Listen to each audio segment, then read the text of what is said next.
Kalau begitu, artinya dia tidak menyebarkan berita bohong mengenai ijazah palsu. Itu yang dikatakan oleh Husainuddin. Untuk itu, karena merasa Bambang Tri tidak menyebarkan berita bohong, mereka melakukan gugatan perdata dan juga mendatangi DPR, ternyata kandas. Jadi sahabat sekalian, ya, saya juga paham ini kandasnya itu sekali lagi bukan karena tidak ada bukti, tetapi pengadilan tidak mau menggelar pembuktian, satu, sehingga mengatakan tidak berwenang, ya, mereka mengadili perkara tersebut. Dan yang kedua adalah DPR tidak mau menggunakan hak inquiry-nya.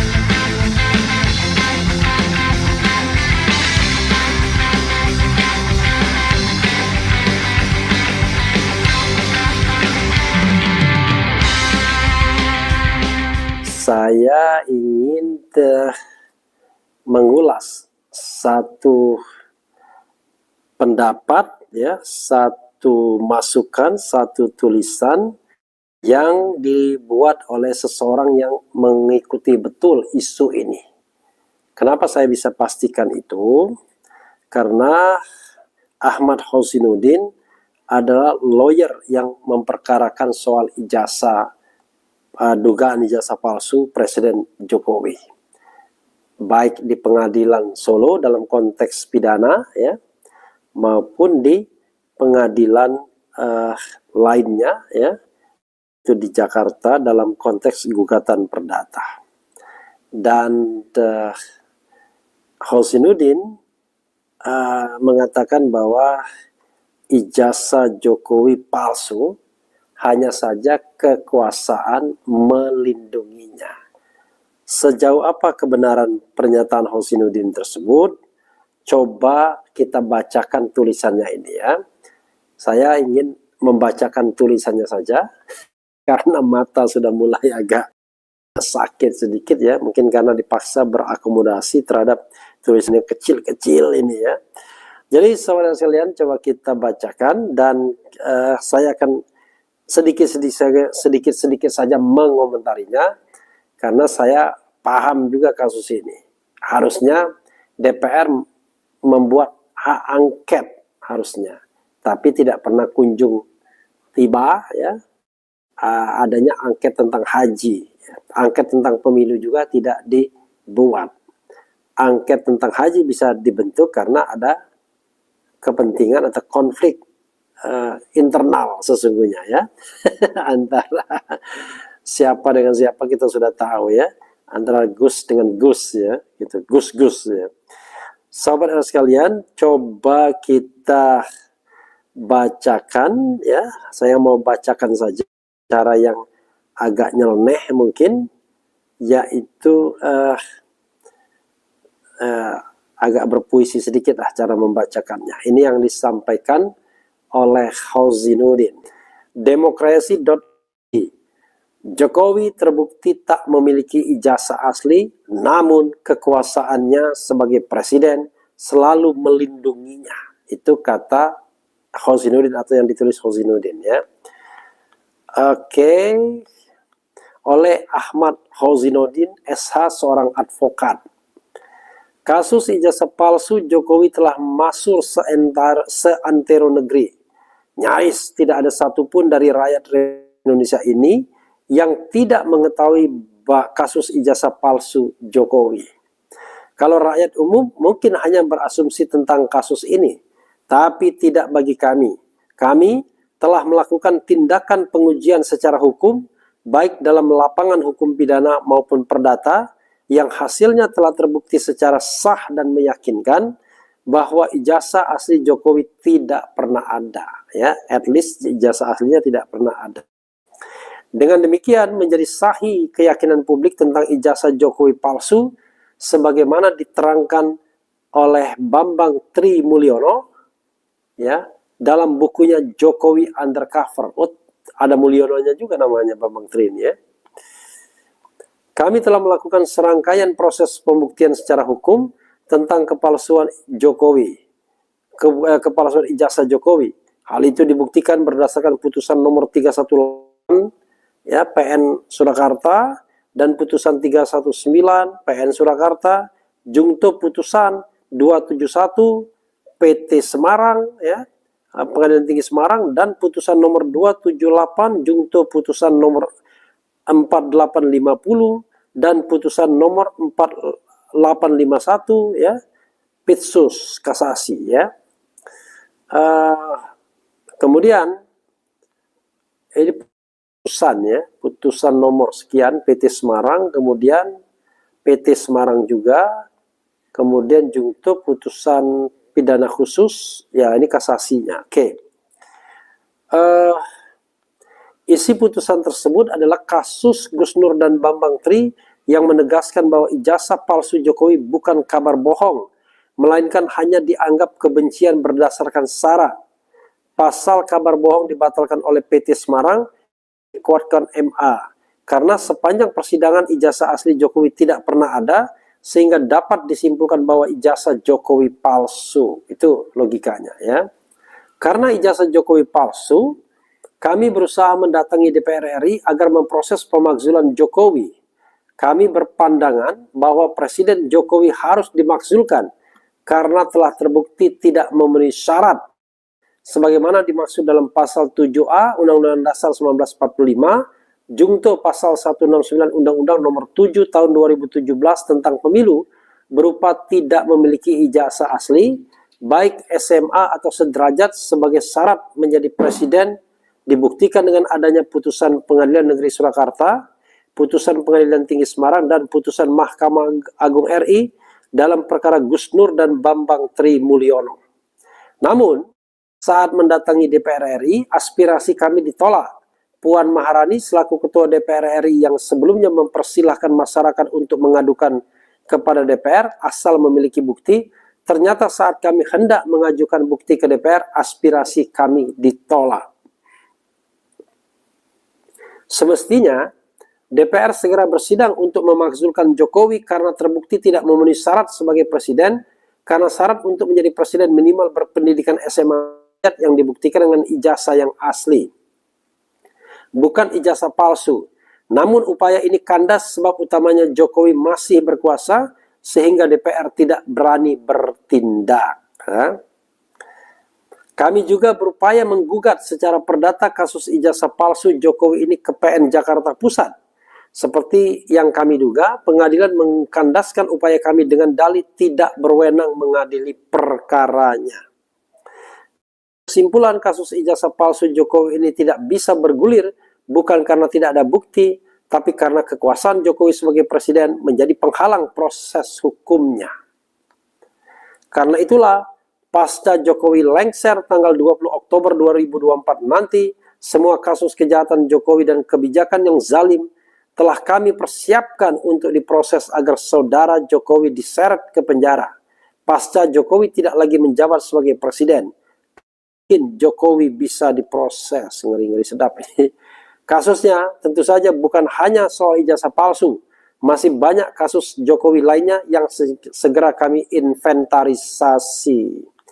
Ada kasus kebohongan mobil SMK, kasus pembantaian KM50, kasus tragedi Kanjuruhan, kasus tragedi 894 KPPS yang mati pada pemilu 2019, kasus perampasan tanah rakyat berdalih PSN di Rempang, perampasan tanah rakyat berdalih PSN di PIK 2, kasus perampasan tanah rakyat berdalih proyek IKN di Kaltim, kasus perampasan hak buruh melalui Undang-Undang Omnibus Law Cipta Kerja, kasus pembungkaman HTI dan FPI, kasus penistaan agama, kasus tuduhan terorisme pada ulama dan aktivis, kasus mendiskreditkan ajaran Islam khilafah, kasus pecah belah umat Islam, kasus pecah belah parpol dan perampasan kedaulatan partai politik, dan berbagai kejahatan dan kezaliman lainnya harus dibawa proses hukum di pengadilan untuk dimintai pertanggungjawaban di muka hukum.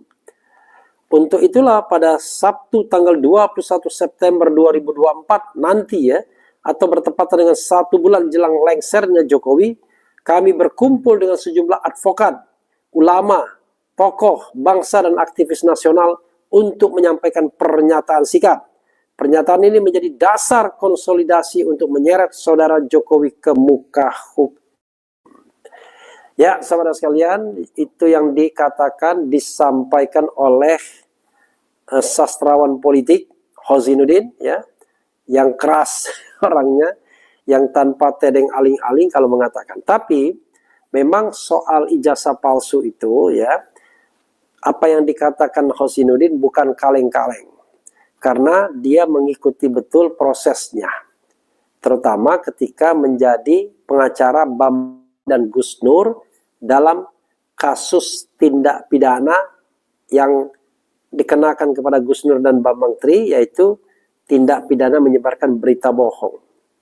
Dan ternyata, ya, itu tidak bisa dikategorikan menyebarkan berita bohong tentang ijazah palsu tersebut, karena selama sidang di Pengadilan Negeri Surakarta, itu pun tempat sidangnya dibuat sedemikian rupa, tidak di Jakarta, tidak juga di Jawa Timur atau Surabaya, tetapi di Surakarta, dengan alasan bahwa saksinya kebanyakan dari Surakarta atau Solo. Ternyata enggak juga. Di sidang itu mula-mula Bambang Tri dan Gus Nur dihukum karena menyebarkan berita bohong atau hoax. Tapi di pengadilan Semarang, Tinggi Semarang, tidak demikian. Yang terjadi adalah itu, tapi menyebarkan kebencian berbau sara. Jadi bukan berita bohongnya yang kemudian bisa dihukum. Kalau begitu, artinya dia tidak menyebarkan berita bohong mengenai ijazah palsu. Itu yang dikatakan oleh Hozinuddin. Untuk itu, karena merasa Bambang Tri tidak menyebarkan berita bohong, mereka melakukan gugatan perdata dan juga mendatangi DPR, ternyata kandas. Jadi saudara sekalian, ya, saya juga paham ini. Kandasnya itu sekali lagi bukan karena tidak ada bukti, tetapi pengadilan tidak mau menggelar pembuktian, satu, sehingga mengatakan tidak berwenang, ya, mereka mengadili perkara tersebut. Dan yang kedua adalah DPR tidak mau menggunakan hak inquiry-nya atau hak angketnya atau hak penyelidikannya. Padahal so easy, mudah sekali kalau DPR mau melakukan hak tersebut. Tinggal panggil Jokowi atau wakilnya atau sekretariat negara, bawa ijazahnya yang asli, ya, lalu kemudian dilakukan laboratorium forensik yang independen, kemudian akan case close. Kalau palsu, maka impeachment. Kalau asli, case close, selesai. Jadi tidak ada lagi spekulasi soal ijazah palsu. Kan nggak enak kan dispekulasi terus-menerus. Tapi apa boleh buat, rupanya istana lebih menghindari untuk berdebat soal ijazah ini.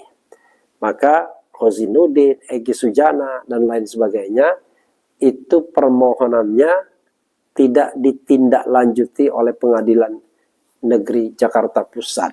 Ya, jadi gugatan perbuatan melawan hukumnya, gugatan perdatanya tidak diproses lebih lanjut. Tapi yang jelas anak bernama Gus Nur dan Bambang Tri itu merasakan hukuman karena dianggap telah melakukan penyebaran berita bohong awalnya, tapi kemudian yang masuk adalah ujaran kebencian. Ya, kalau ujaran kebencian berbasis sara, saya juga bingung, karena presiden itu bukan suku, bukan agama, bukan ras, bukan antar golongan. Kok bisa kemudian dikategorikan sebagai ujaran kebencian berbau atau berbasis sara?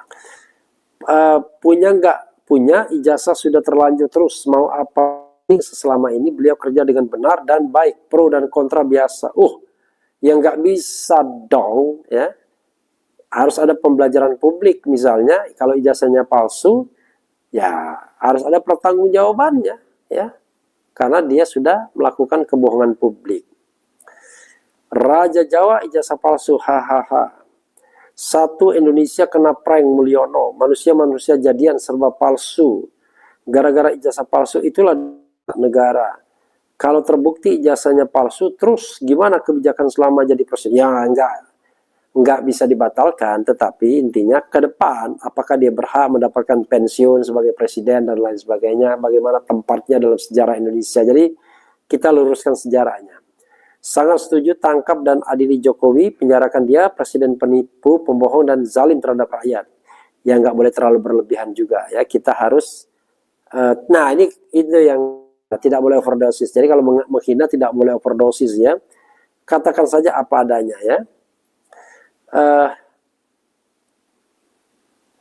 Heran ada profesor, ada ahli hukum, ada Polri, ada TNI kok kalah dengan orang nggak punya ijazah. Kasihan rakyatku, sangat hina. Ya tapi dia punya kekuasaan puncak bro.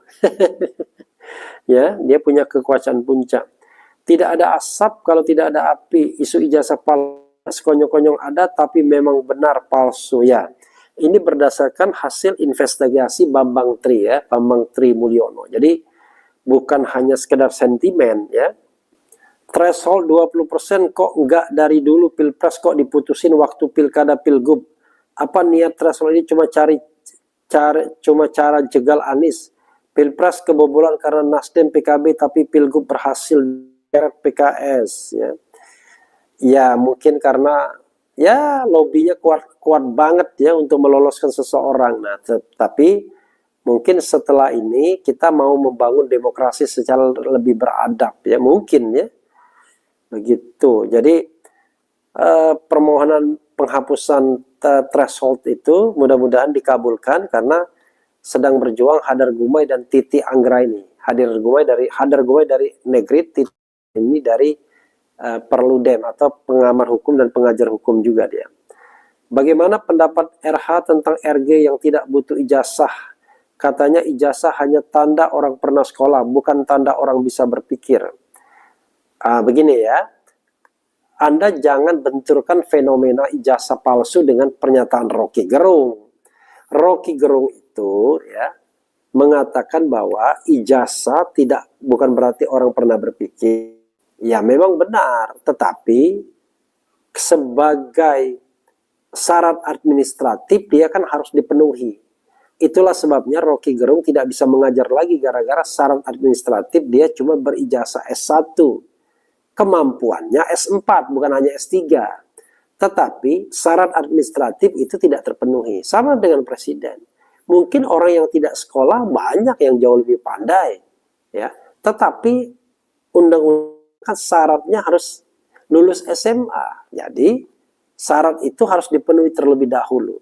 Jadi syarat itu ada syarat yang sifatnya administratif, syarat yang sifatnya substantif.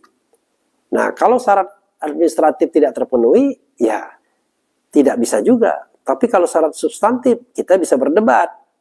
Ya, misalnya kualifikasi mampu secara jasmani dan rohani untuk menjadi presiden dan wakil presiden. Ya, kita bisa berdebat apa sih? What does it mean? Mampu secara jasmani dan rohani. Tapi kalau menjadi warga negara Indonesia, itu syarat administratif yang tidak perlu kita perdebatkan. Kalau Anda tidak punya KTP, paspor Indonesia, itu artinya Anda bukan warga negara Republik Indonesia by law ya.